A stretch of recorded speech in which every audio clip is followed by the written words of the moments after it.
Hi, this is Shannon Riley, the host of Backyard Pet Talk. And today we have our guest is Deassa Benstock, and she is with Ripple Effect Animal Project, a rescue in Napa, California.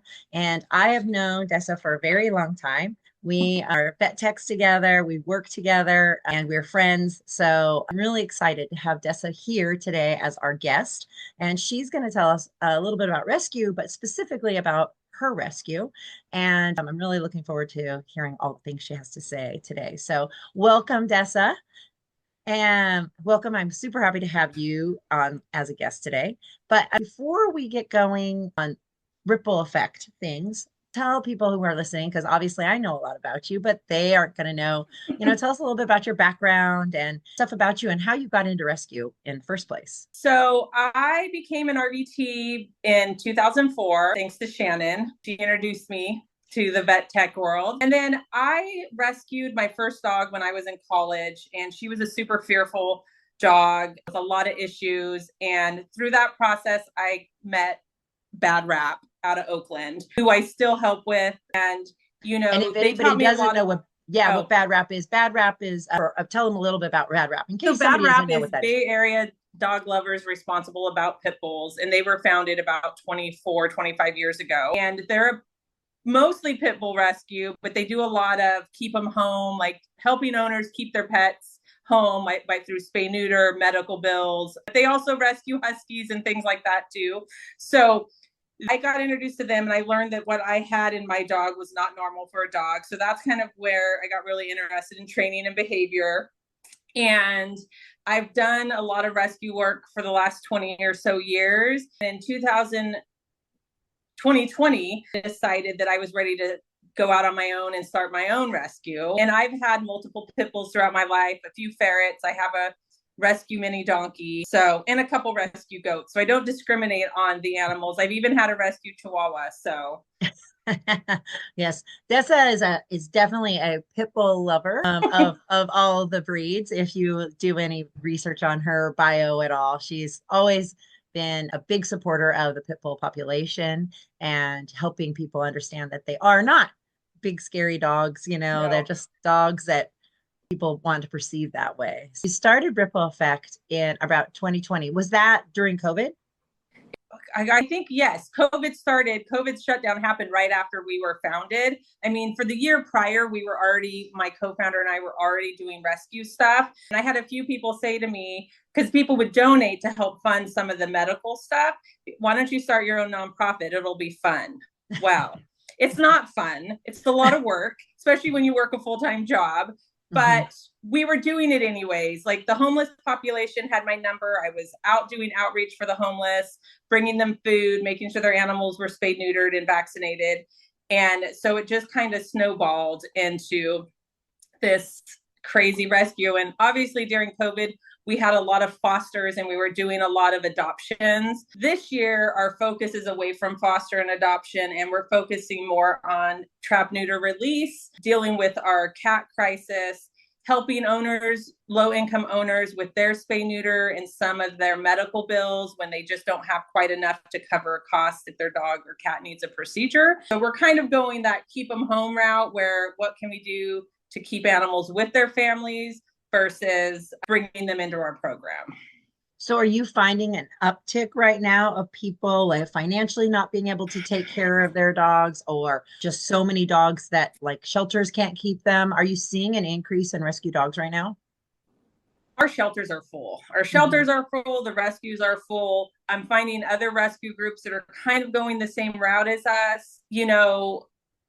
I will say that, yes, we have our lower income people who need extra help, but I'm also finding people who have the means. It just, with the increase in the cost of vet care right now, and people are in between jobs, where I'm finding that I'm helping people for a short period, but they're turning around and paying it forward by helping me with transport or doing some kind of volunteer work. Finding that people don't really necessarily want something for free, they just need a little help. And those are the type of people we want to help. We have an older gentleman who has a giant German Shepherd who had to have bladder stones removed.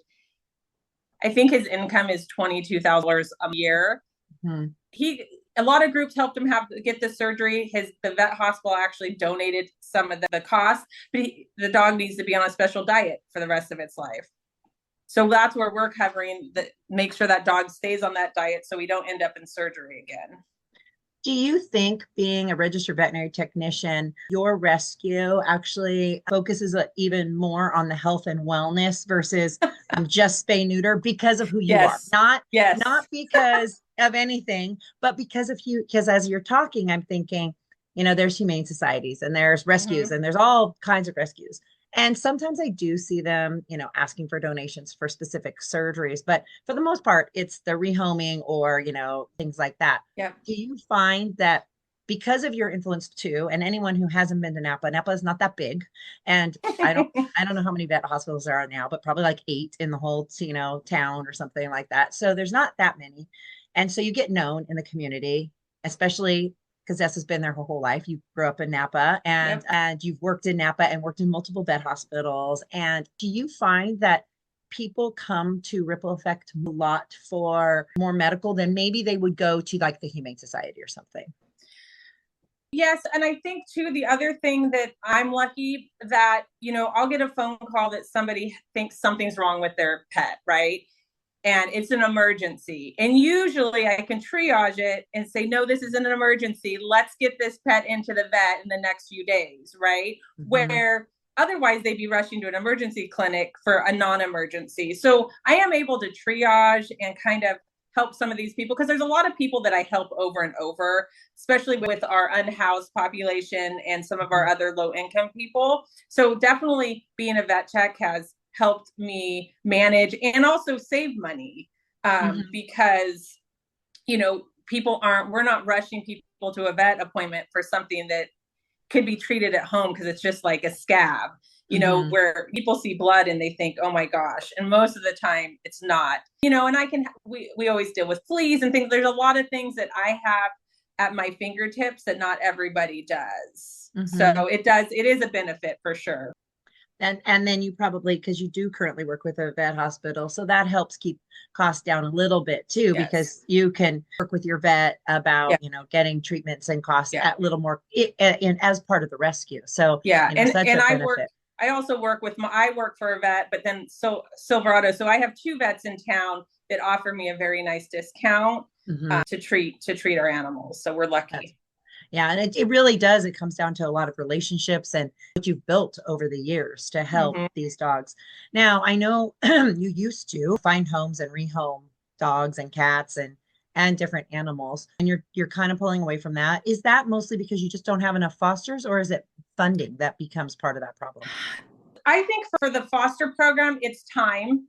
Right? Working full time, it's hard. And we have a certain way that we like to do things, and finding somebody that will run a program the way you want it ran is hard. And also worrying about the animals when they go somewhere, like if something happens to somebody, are they coming back? And we don't have as many fosters right now as we used to, or a foster will get tired of fostering and then the animal comes back and then I have it at my house. And I've gotten to the point where I have a very happy doggy household right now, and I'd like to keep it that way. I always have a spot in my house for a really old dog. So Pop Tart came to me in October. He's 14 plus, he's ancient. And so the one thing that we'll always keep doing with Ripple Effect is we'll always help end of life dogs. So if there's a dog at a shelter, we have fosters who will take those end of life dogs and give them the best life for however long they have. And we cover their food and medical and all the things that they need. And then medical cases, we recently had a bulldog last year. We don't know what happened. It was dumped on the side of the road, huge gash, needed a bunch of care. Like the shelter couldn't manage the case, so we took it in. So medical and hospice type things. I mean, those are if we're going to take in an animal, that's what we're going to focus on. We're going to take the animals that nobody else wants. And because like you said, and in case the listener is not clear, you guys don't have a facility. So you don't have a dog runs or a place where you've got people coming in to take care of them. All of your foster program and all your adoptee, and when you have animals come in, they all go into someone's home.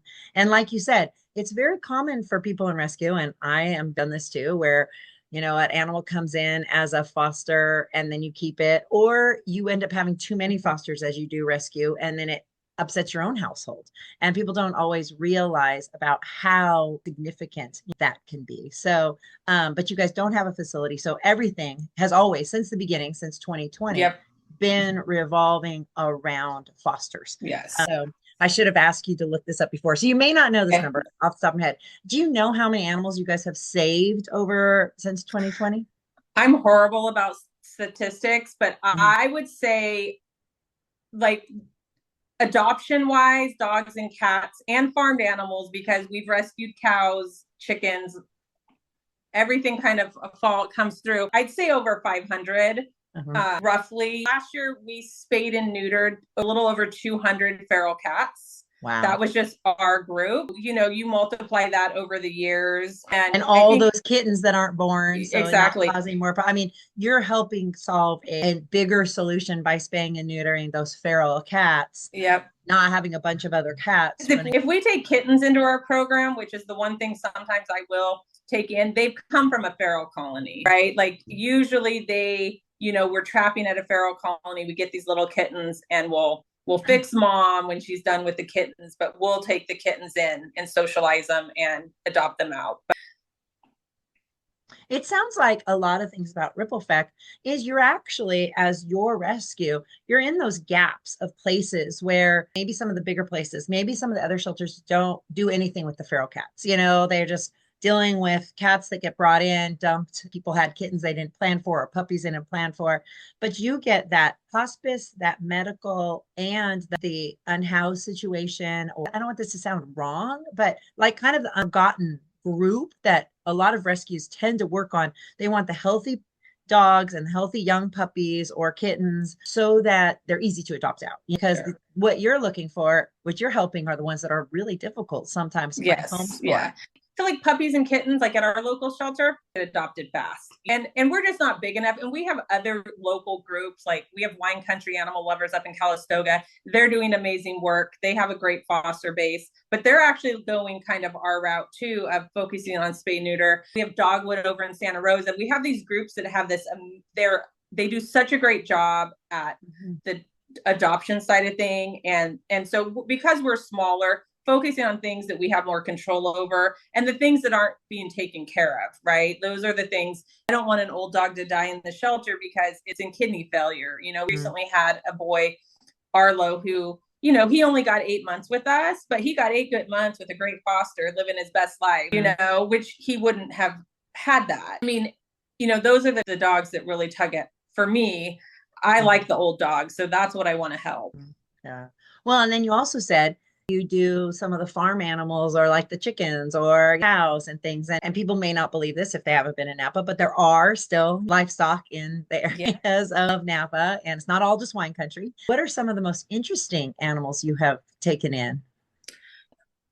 I think for me, I mean, being able to help cows, right? Because you don't think of rescue cows that often. My dad has cows, so sometimes I beg him to take in a cow. I have my mini donkey, but we also recently rescued a donkey. I was actually looking for one for a friend, and we rescued one that was going to go to slaughter. And so another rescue actually saved it, but you know, it was a coordinated effort. I mean, we don't do anything too crazy. We're not doing exotics or anything like that. I mean, we had a mama hen and her whole little group of 12 little chicks. A friend of mine called me. She goes, there's this mom and all her chicks, but I'm terrified of birds.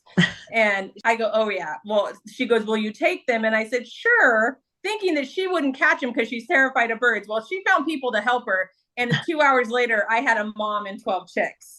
So it's always exciting, always something different. Do you have staff or a lot of volunteers? What does that look like? So we have no staff.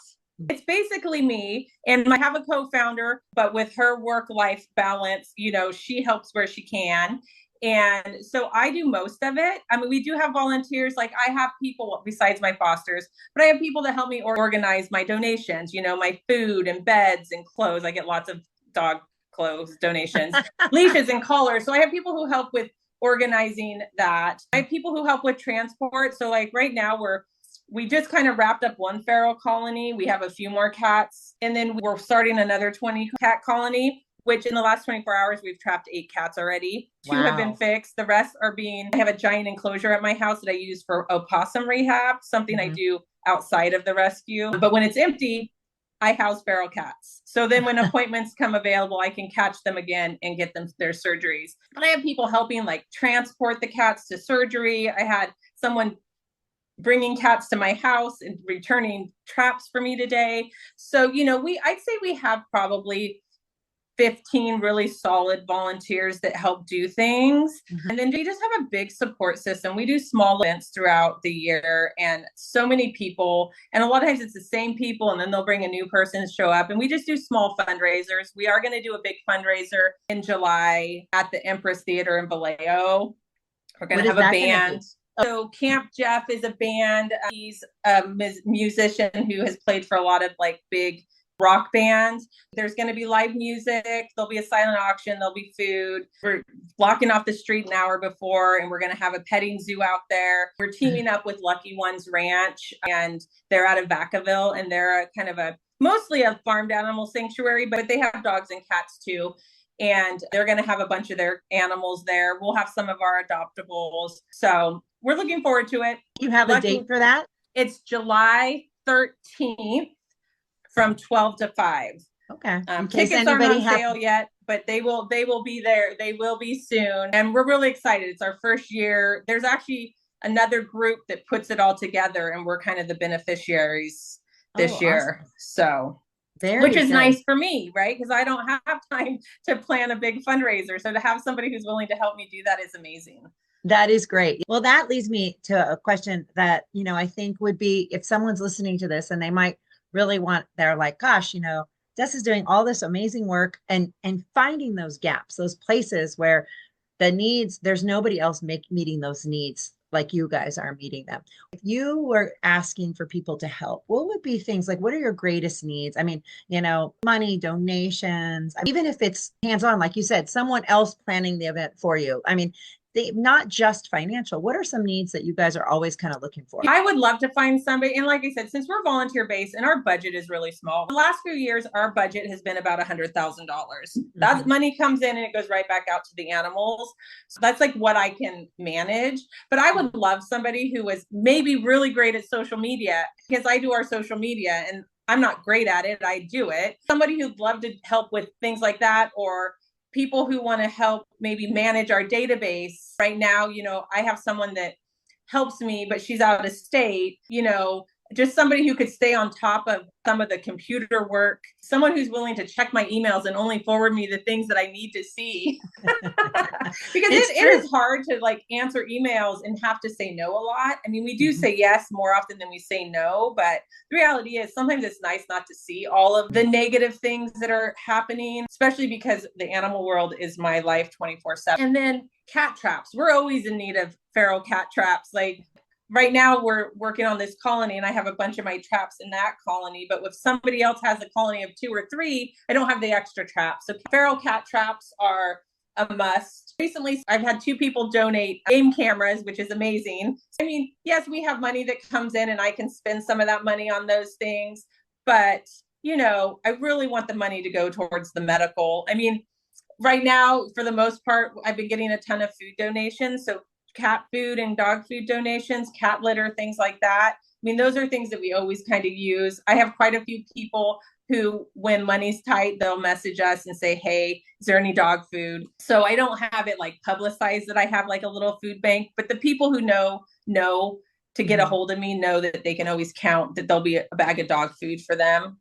So, and then also the people who are taking these senior dogs or taking care of some of the feral cats too. So you're not paying for that feral cat colony. I mean, there's so much need. And that's what people don't always recognize is obviously we're both animal lovers and we love them and give them all the needs they have. There's a lot of pieces. So it's, food and litter and medical and having all of those things available. Well, we always tell our fosters, we'll supply as much or as little as you need, right? Obviously we pay for all the medical, but some people like to feed their dog the same food that they're feeding their dog. So they'll just buy it, right? But they don't have to, because I have some people who the whole reason they foster is they really can't afford their own pets, right? And so it's their way of having a pet for a little while, but they don't have to worry about the part of owning a pet that they can't afford. And so I feel like it's a super responsible, and it's helping us.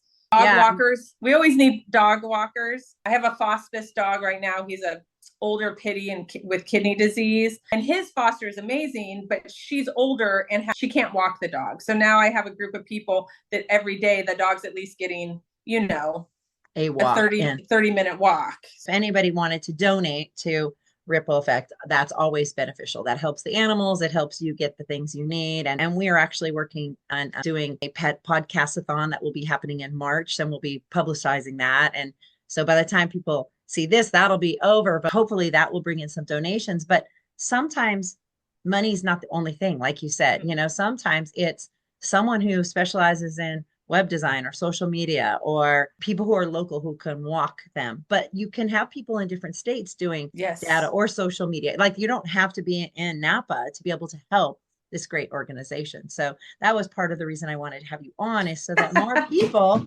would know about you. And I know you personally well, and I know how you have such a big heart, and you probably take on more than you should most of the time of your life, but that will probably never change. So, instead of trying to change that, let's see how people help. They can, and people like to help. And even if it's shipping food to you, or if there were leashes, or if there's a special need, do you have on your website a place where people can see where they can donate, or where they can say, hey, I want to send you a Chewy order because I'm in Nebraska, but what can I send you? Do you have that kind of list? We have a donate button on our website. Our website is new and up and running, but it's still a work in progress. Mm-hmm. I don't think our Chewy wish list is up there yet, but we do have a Chewy wish list. Okay. And now that we've talked about that, now I got to double check, because I don't think it's up there. And I'm learning. I did have a great volunteer who built my website, and I love it. Mm-hmm. But now it's my turn to take over and update it. And I'm learning. I'm not a web person, but I'm learning. So I will try to get the Chewy wish list up there, but we do have one. And that's another thing that someone could help you with, because your skill set is being a registered vet tech and doing the on the ground stuff with the animals. So if you could find somebody who's like, hey, I love web design and I'll just keep it up with you, that might be another place people could help. That would be my favorite human of all times. So, well, maybe we'll get you some people, because for some people, that's their thing. When we can stay in our wheelhouse as much as possible, but when you want to help as many people, or help as many dogs or cats and animals, it gets hard, to balance it all. Because I'd much rather sit out at the feral cat colony and watch cats go in and out of the trap. That's much more my speed. Yeah, exactly. And people can always email you too. And we'll put all of your contact information here too when we post this, so that you can have all of that. People can contact you, and if they're not sure, they can always email you, and say, hey, how can I help? Because we're small but mighty. Well, and one of the things when we started this rescue, the reason Bergen and I wanted to do our own things, we wanted to do things our way, right? Because rescue's not black and white. And one of the things that I hear all the time from people when they're looking for an animal or needing help is that nobody gets back to me. Nobody responds. And I do my best to get back to people in 24 hours. I don't let things sit. I mean, short of being on vacation, and you'll probably get a response when I'm on vacation, because I can't help myself. But that is one thing that's very important, is if you don't get a response, that means somewhere it got lost, because that's so important to us to not leave people hanging. Even if the answer is no, we can't help. Because we kind of pride ourselves to being a solution-based rescue too, where if we can't help, let's give you some ideas to figure out how you can solve your problem. It is very true, because a lot of rescues have the same issues that you're talking about. Not enough volunteers, not enough staff, not enough money. So things fall through the crack. And what I think is so special about yours is because it's such a passion, and you've been in animal world for so long. You're like, this works, this doesn't work. This is what I want. This is what I want for my group. And I think that makes it even more special, that you can find, and where those needs are, because you're working in the vet hospital. So this is where people come in with the older dog, and they can't afford things, or something happens catastrophic they weren't planning on, or life is full of ups and downs. And, Yes. you can help them and then do it at a more cost effective way, or at least help them stay in their homes, because the shelters are full, but then the rescues are overwhelmed, the shelters are overwhelmed, the staff is overwhelmed. So it's just a lot of all these moving things to, then find solution for. Well, and I think right now, like our biggest, like spay neuter is really the answer. I mean, in dogs too, but especially in cats, because even if the cats aren't feral, we have a lot of community cats because they're not feral, but people let their pets go outside. They're not fixed. And in Napa, we're lucky we have Napa Humane. We have a low cost option. Not every city has that, but we do. But for me, if I have an animal and I desperately need to get fixed and I can't get it into Napa Humane, then I go to my full service vet and, I pay a little bit more. But if that means keeping that animal from being out and having babies, then that's what we're going to do. Because like intact cats, they can reproduce just hundreds and thousands. I mean, that's how it gets out of control, is because they just keep breeding, kind of like rabbits. They can get out of control. And it seems cute to have all these kittens or bunnies or whatever running around, but they run out of food. And then they have health problems because it's just the overpopulation. Yep. It takes control. So, well, I'm so happy to have you. Now, is there anything you wish that you could tell anybody who's listening about Ripple Effects, or any last request or comment, or that you would like the listeners to know? Not necessarily about Ripple Effect. I mean, I think what we do is amazing, and I'm very lucky that I have the skill set that I have and the community that I have. But I think no matter where you live, I mean, if you can get involved with your local shelter or your local rescue group, I think even if it's just a small amount of time, or find out like what they need or what they need help with. I know at our shelter, our dogs here, they don't get out if they don't have people volunteering to walk dogs, right? Like they might get a potty break in the pen, but the people who work at the shelters don't have time to walk the dogs. Like they're doing all of the other things. So just find time to get involved, even if it's 1 hour a week. I mean, you have no idea what a huge difference it makes for those animals. If you're a cat person, cats need socialization too. So, just find something close to you and help out, because it's appreciated. Yeah. And it is very rewarding when you start, like if you start walking dogs. I've been doing some stuff with a local shelter, working with the more reactive, difficult dogs to handle. So I go in, and to watch them blossom and grow, because they get to know you when you come, even if you're just coming once a week, and working with the same dogs, or even just a dog who hasn't been able to get out for a couple days because they're just, like you said, the staffing, there's too many dogs and not enough people that are. I think too, when you go to a shelter if you're looking to adopt and you go to a shelter, don't judge that dog by the way it is in his kennel. If there's a dog that you are interested in, get it out, because so many of those dogs are not that way. Right. You'll see a totally different side. They're just frustrated and they want attention, and they're feeding off all the energy of the other dogs, and they might be scared too. Exactly. Some of them have been in there for a long time, and if you've been locked in a cage for a couple months, don't act your normal self. Exactly. So give them a shot. Exactly. Well, Deassa, thank you so much. Thank you. So appreciate you being here, and it always gets fun to see you. And we will put all of Deassa's information, Ripple Effects information. If you have any interest in volunteering, even if you're not local, all these ways that Deassa was talking about that can help. You're helping animals. Maybe you're allergic, but you love animals and you could do the social media, you could do the websites. And then, as always, financial funds. Money is always helpful, because that goes and helps more animals and helps us to be able to do more things. But thank you, Deassa, for being our guest today. And I hope you all enjoy it, and check out Ripple Effect. It's a great organization. Thank you.